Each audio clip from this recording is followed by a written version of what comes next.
What's good, everybody? It's your boy Todd Smith here once again alongside my tag team partner Dale Clifford out there in Fernley, Nevada. And welcome to yet another episode of the No Gimmicks podcast. Dale, what is good, my man?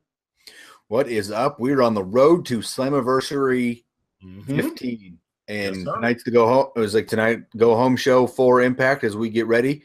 And we finalized basically the 8 matches for the 15th anniversary of Impact Wrestling. Huge accomplishment for them considering everything that has gone on with them. Are they going to go away? Are they going to stay? It's like all of the ownership changes. So the fact that they've made 15 and it looks like by all accounts the ratings are getting better. Hopefully. So people are watching. So that's a good thing. And maybe they'll stick around for 16, 17 because we definitely know that WWE can't be the only thing we got on TV. So I could not agree with that statement anything more. So, yeah, props to the management from Impact Wrestling and Anthem for giving these guys a chance. And, we're going to give our predictions for this show. It's looking like it's actually going to be a pretty decent one here. So let's go ahead and jump into the first match. We have Jeremy Borash tagging up with Joseph Park to take on Josh Mathews and Scott Steiner in a tag match. Dale, what's your thoughts on this one? Who you got? Oh, I think I got to go Josh Mathews and Scott Steiner. I just feel like this is a one-shot deal here for Scott Steiner. He's too big of a guy to kind of bring in and lose here. Plus, Jeremy Borash has no wrestling experience. At least Josh Mathews does have some. We saw him take part in the Tough Enough tryouts for WWE, and he did a little bit more. And then obviously we know what Scott Steiner is. Could be Hall of Famer if his relationship with WWE was a little bit better. Yeah. And then we've got the character of Joseph Park, can't wrestle a lick. You really know who he is, but technically his on-air character is Joseph Park, the brother of Abyss. Yep.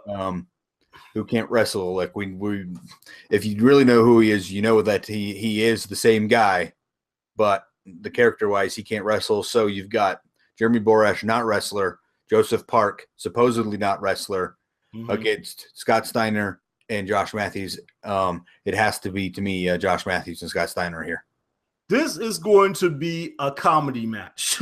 That's exactly what we're going to get out of this one. The whole build-up that we've gotten between Jeremy Borash and Joseph Park, kind of almost being afraid to even FaceTime with Scott Steiner, was just absolutely hilarious. And then they showed him on the rooftop training and doing dives in the swimming pool and all that stuff. But I'm going to be honest with you, Dale, because of the reason that you have mentioned, that this most likely is going to be a one-off for Scott Steiner. I don't know how much this guy has left in the tank. We know what his pedigree is and what he has done in the past, but I think the one wrestler who is actually going to shine in this match and actually help be the glue to kind of keep this one together is going to be the only wrestler who's actually going to remain full-time on the Impact roster, even though we know he's playing a character who doesn't have any skills, and that being one Mr. Joseph Park. So I actually am going to pick Joseph Park and Jeremy Borash to go over in this match here. So moving on, we have an intergender Full Metal Mayhem tag match. So for those of us or those of you who are not familiar with what Full Metal Mayhem is, it's Impact's version of a TLC match, basically. So we're going to expect some tables, some ladders, some chairs, and all that good stuff. So we have Eddie Edwards and Alicia Edwards taking on Davey Richards and Angelina Love. Dale, who you got in this one? You know what? This rivalry's kind of been lackluster. I think it's gained some steam, though, last couple weeks. We had that match, one of the Sony 6 matches where Eddie put Davey through the chair on the outside. It's like kind of starting to build up some stuff as we lead to Full Metal Mayhem. And I'm like, well, maybe this thing may actually reach the potential we were hoping it for, because we know what Davey Richards and Eddie Edwards can do. Oh, yeah. But this rivalry has felt a little flat. And now you're trying to think of who's going to win here. And now last couple weeks, Eddie has started to gain some momentum. So you kind of look at whoever kind of has the momentum going into the pay-per-view typically might be the person who doesn't really win. This is a toughie, though, because you don't really know where we're going. I think it's going to be Davey Richards. And yeah, it's one thing for this to be an intergender tag match, but it kind of is and it kind of isn't, because we know the way that Impact does things. Unlike a company like Lucha Underground, who's actually going to have a few of their guys here on this show, which we'll get to much later on in the card, but we're not actually going to see the women and the men mix it up. And I can honestly say, I think it, I hate to put it this way, but I think the low point of this feud and what has really drug it down a bit has been the involvement of the two women, because we know what the Wolves can do. And I actually predicted that these two would actually be engaged in a potential match of the year. But as you mentioned, it has been pretty far from that. So I'm expecting for all four of these to go out, pretty much pull out all the stops. We're going to see some crazy spots and whatnot. I'm going to look for the faces to go over in this one, Eddie Edwards and Alicia. I don't know. Not exactly a bad pick by going with Davey Richards here, but I just think that those two are going to come out on top, Dale. So moving on to the next match on the card, we have got Moose and his tag team partner, former Pittsburgh Steelers running back DeAngelo Williams, who will be making his Impact debut, taking on Chris Adonis and Eli Drake. Dale, what's your thoughts on this one? Well, just kind of like I picked Scott Steiner, I'm going again here with the guy who's doing the one-time deal. I'm going with Moose and DeAngelo Williams. I think obviously DeAngelo's coming in for the one-shot deal, but this also is kind of building up Moose, and I think Impact's trying to build up because he is the grand champion. You want to elevate the champion, you need him to win. It's like this is a big moment here because it's Slammiversary. It's the big pay-per-view for Impact. They're bringing in the eyes with DeAngelo Williams, and to get the attention to your champion, Moose, I think, needs to win here. I also just kind of want to pick a face, too, a little bit. It's like first two matches, I picked the heels, which goes into our buddy Craig's articles of the heels always winning in the WWE. I want to make sure that I'm not always picking the heels here. So give me the one-shot deal with DeAngelo Williams and Moose, and we'll have the faces win this one. Shout out to Craig Perkins from ProWrestling.com, the third member of No Gimmicks podcast team. What's good, Craig? So anyhow, I'm actually going to agree with you on this one. I am going to go with the team of Moose and DeAngelo Williams, and I'm actually going to go ahead and elaborate on this a little bit. After seeing Impact from about a week or so ago, I'm not 100% certain that this is actually going to be just a one-shot for DeAngelo Williams, because when they showed that package on him, the highlight package, they were going on and on about how great a shape this guy is in. They show him in the ring taking bumps, and doing arm drags and hip tosses, all that. And they're saying how accelerated his learning has been and how he's been able to step into a pro wrestling ring and adjust very quickly. And who knows how long it's going to be before an NFL team comes knocking on his door. So, hey, why not stick around Impact Wrestling for a little bit? This could turn into a potential tag team with him and Moose to actually, kind of gain some steam and actually some chemistry and stays together for a little while. So, yeah, I definitely got to go with DeAngelo Williams and Moose in this one. Moving on to the next match on Slammiversary 15 card, we have got Sing 3, also known as Ethan Carter III, taking on Cowboy James Storm in what will be a strap match. Dale, who you got in this one? I don't know. I feel like this has been all leading towards a build-up back of the heel bad guy, Ethan Carter III. And I'm not going to steal one of the points on James Storm. I'll let you bring that one up that we've discussed before, related to kind of just the status of James Storm and how he ended up in this feud to begin with. I just think everything is leading towards Ethan Carter III being built up because back to the top of the card.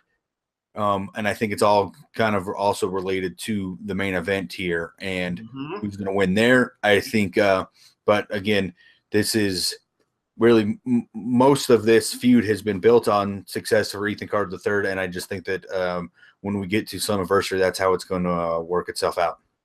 I love me some mean, nasty, arrogant, just over the top, like, despicable EC3, man. That guy is made to be a heel. Now, getting to the other side of the coin here, let's talk about Cowboy James Storm for a minute. Not too long ago, this guy and his buddies, Bram and Kingston, were running over, Impact Wrestling, running Rudshot over it as members of the DCC. And as we saw, that did not quite work out. That stable got dissolved quickly.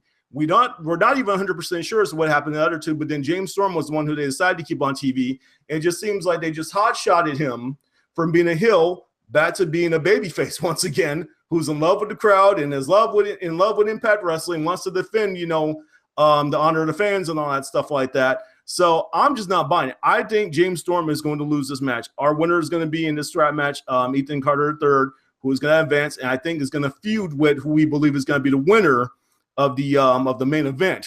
But we'll give our thoughts on that much later here. So moving on to the next match from the Slammiversary 15 card, we got a 4-way for the Impact World Wrestling Tag Team Championships. We have got the Latin American Exchange, composed of, I want to say it's Santana and Ortiz, taking on El Hijo del Fantasma, also known as King Cuerno from Lucha Underground, and his tag team partner Drago from Lucha Underground. And then they'll be taking on Laredo Kid and Garza Jr. And then we also got Naomichi Marufuji and Taji Ishimori, both from Noah. So quite an international affair we got going on here. Dale, what's your thoughts on this international incident we got? Yeah, this is a huge addition to a Slammiversary that just came up over the last couple of days. And you're bringing in, obviously, the Noah promotion, AAA, Lucha Underground, and combining them into Impact Wrestling for a big global battle here. And it really kind of leaves you to who is going to win this one. Obviously, you've got LAX that Impact themselves is trying to build up as a super stable in Impact Wrestling, but you kind of feel like either this tag team from Noah or Drago and his partner, they can come in and win this thing, especially considering that you know who, when you know that it's King Cuerno and Drago. Yes. And you're like, I really want to kind of pick one of the two outside tag teams to kind of come in here and win. But as you've seen kind of with when we look at New Japan Wrestling and Ring of Honor, not too often does New Japan win on the Ring of Honor card. Nope. So you're like, they get added, but they don't really win. It's like they give you some name value, but they don't win. I ultimately do think LAX is going to retain here, and this is just going to boost their status as the Impact Tag Team Champions. Ding, ding, ding. Yep. Dale, I agree with you 100% on this one. I believe the Latin American Exchange is going to retain, and if they can't get it done on their own, we always know that they got some help on the outside from Homicide. Also, Hernandez might possibly, or not Hernandez, Homicide or Conan, I meant to say, might possibly get involved in this match at some point in time. But I just think it makes the most amount of sense for LAX to retain these titles so they could defend them against whom was left off of this card, Dale. A certain tag team we're familiar with. From Reno, right? The Reno Scum. The Reno Scum. That's what this hopefully. That's what we would like to see. Is like we're kind of disappointed that they didn't make it. I think a lot of that has to do with the fact that Adam got injured and we haven't seen them on TV.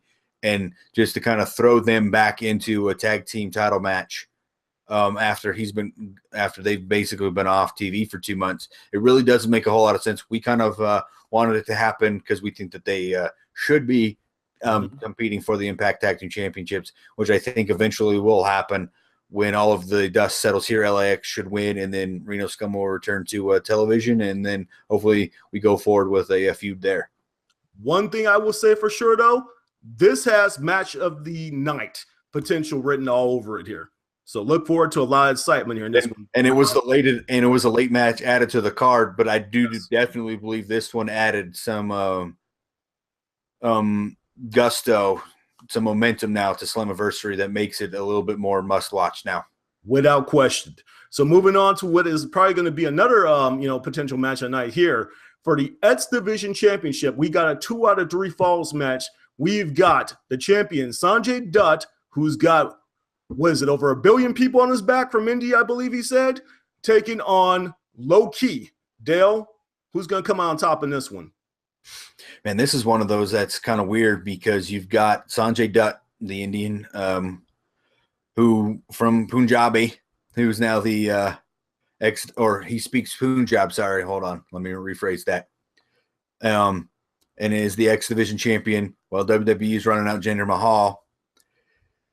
I think there's a little bit of comparison and irony, coincidence as to why both guys are champions at the same time here. And I also think you've kind of got to let Sanjay get over on Low Key here. You give him the win in India, now you've got to give him the win at the pay-per-view. I think you just you can't let him be one match and win and then flip it right back to Low Key. I think there's got to be some attempt to let Sanjay carry it a la Christopher Daniels. Let him get a couple months run because it's well-deserved. It's like Sanjay was there at the beginning. Obviously, Low Key was too. But Low Key's been multi-time X Division champion. This is the first time that Sanjay Dutt's got it. let the run last a little bit longer than just a couple weeks. We know the business reason why this happened. We know the business reason why Jinder Mahal became the WWE heavyweight champion over there, So I think it only made sense for Sanjay to hold on to the title for a while. I don't think they're just going to take it off of him that quickly. And I can honestly say I have always been a fan of Low Ki. However, I have not really been a fan of him much at all in this recent run. I don't know if it's the fact that he's got this silly gimmick going on where he comes in the ring wrestling in a suit. I know what they're going for. They're going for the whole Hitman type of gimmick thing, but I'm just like, yeah, dude, it just does not look right wrestling in a suit unless you're Big Bubba Rogers. It worked for him back in the day in NWA Jim Crockett Promotions, but Low-key ain't working out for you, brother. So yeah, I think it's going to be a solid back and forth match here between these two, and it's definitely going to come right down to the wire, but then it will be Sanjay Dutt who will retain that division championship. So moving on here, we've got a unification match. The Impact Knockouts title and the GFW Women's Championship are going to be unified in a match. We got Rosemary from Impact, and we got Sienna representing Global Force Wrestling. Dale, who you got in this one? Oh, this is a tough one. I don't know. I think I'm more looking forward to what the new championship belt might look like as opposed to this actual match, because since losing Decay, Rosemary still kind of features the Decay gimmick, but she's now sided with Braxton and Allie. And I'm really not kind of liking the tweener Rosemary here. It's like she's still a little twisted, but she's not full Decay twisted because she's got to represent the good side of things as opposed to now Sienna's the bad side of things. I really hope Rosemary wins, so that's kind of where I'm going to go. I don't want to see Sienna win, but I wouldn't be surprised if they went that direction. I want Rosemary though. I, on the other hand, hope that they actually put the title on Sienna. Now, let me go ahead and say this right off top here. I by no means vouch for bullies, okay? But this whole thing that they got going on right now with Sienna and her cousin KM, the guy who's constantly asking the question, you calling me a liar? He reminds me so much of Biff, the bad guy from Back to the Future. That's who he reminds me of every time he does that. I always thought that guy was just a great villain, in that series there. So I actually kind of dig what they got going on with those two. The whole just kind of pushing people around and whatnot and just being kind of nasty and whatnot. When you're good at being a heel, you're good at being a heel. So I am with you on this one. I'm not digging Rosemary in her current form. I think she could be effective if they go ahead, just give her a full-on gimmick change. Maybe even do something silly where they have like Allie and Braxton give her a makeover or something silly like that. And she actually becomes, a new face character, not donning the makeup and wearing normal clothes or something. But yeah, I'm going to pick Sienna to go over in this one, become the unified Impact Women's Champion. So let's get to our main event here, Dale. We got the Impact World Heavyweight Championship and the Global Force Wrestling Global Championship in a unification match here. So we've got Lashley representing Impact, and we've got Alberto El Patron representing Global Force Wrestling. Dale, who do you have coming out on top in our main event from Slammiversary 15? Well, I do believe this will be a good main event. Lashley seems to deliver since he's been champion. Whoever they've put in there with him, it seems like it has worked out, which is so interesting just because you really don't remember too much of Lashley matches in WWE, except for the big stipulation that featured Donald Trump at WrestleMania, or his early run when he got the ECW championship. But outside of that, you don't really remember much about Lashley's WWE run. But you do remember a lot of what he's done in Impact. Yes. And a lot of that goes to is like you've got former WWE guys trying to prove that WWE kind of missed with him a little bit, I think, too. And here we go again, bring in his opponent, Alberto El Patron, who I believe WWE misused on his very last title run. Yes, horribly. Not title run, but on his very last run, it was even cut short. But I do believe that El Patron's going to come in here and he's going to take down Lashley.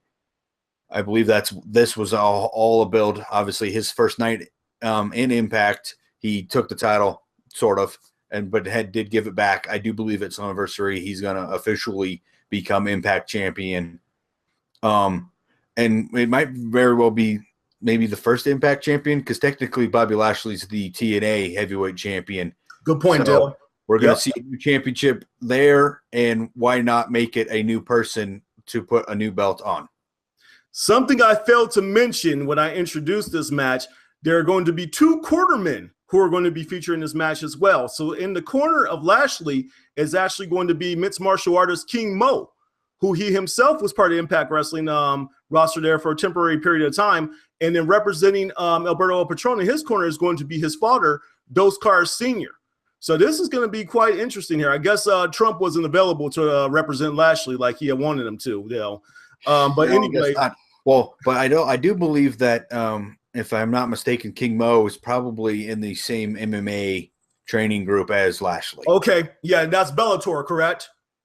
Well, no, yes, Bellator, but I also want to say possibly the same training camp as well. Got you. Okay, so they could be pretty good friends, and that would make sense as to why he's kind of doing that. But again, you've got the Bellator. Now you're bringing in the MMA guy again. Slammiversary, Bound for Glory, WrestleMania is like when you've got the big time pay-per-views, is like the companies look at some of those outside people that they can bring in to help bring extra eyes, because this is how you want to try to gain an audience. Yes. So now you're bringing in an MMA audience with King Mo. It was like obviously Lashley's got the MMA background. So does Alberto El Patron. He was a MMA guy too himself. Yes, he was. And it's sad to say, one of the most infamous moments that I remember from that guy's career was him getting his head almost kicked off of his shoulders by Mirko Cro Cop. I remember that one vividly. But getting to the match at hand here, my actual prediction for this, the main event here for Slammiversary 15, I am going to go with Alberto El Patron. I feel he's going to go over in this match here, and here's why. We had discussed a little bit earlier that the implications from the Ethan Carter III and James Storm match would definitely weigh heavy on this match here. We all know that Ethan Carter III is way more efficient as a heel, and I believe that he is the perfect challenger to Alberto El Patron rather than Lashley. And I cannot wait to see it, because those two, I think they're going to put on some incredible matches once it finally happens here. But yeah, just kind of mimicking what you said, Lashley has truly came into his own on the Impact roster. I don't know what it is. I don't know if it's the motivation, as you said, to kind of like prove that WWE missed the boat on him. And I guess El Patron, the same thing here. So they're both kind of working, for the same cause. But yeah, this is going to be a good, solid main event for this show here. So one thing is for sure, Dale, we could sit here and talk about Slammiversary 15 all night long, but unfortunately, we've come to the end of this episode of No Gimmicks Podcast. So thank you for tuning in for our predictions for Impact Wrestling Slammiversary 15. We are no gimmick, no image, all wrestling, all the time. Please subscribe to our official YouTube channel at www.youtube.com/the No Gimmicks Podcast. Please make sure that you subscribe publicly so that way we are aware of your support. Check out Craig Perkins' articles on ProWrestling.com. We would like to hear from our viewers, so please leave us some feedback in our comment section. Also, please like our Facebook and follow us on Twitter at the No Gimmicks PC. Remember, sharing is caring. Feel free to share the links to our episodes with other pro wrestling fans on your social media accounts as well. That does it for this episode of No Gimmicks Podcast. For my tag team partner Dale Clifford in Fernley, Nevada, this is Todd Smith in Bristol, Connecticut signing off. Until next time around, y'all take care.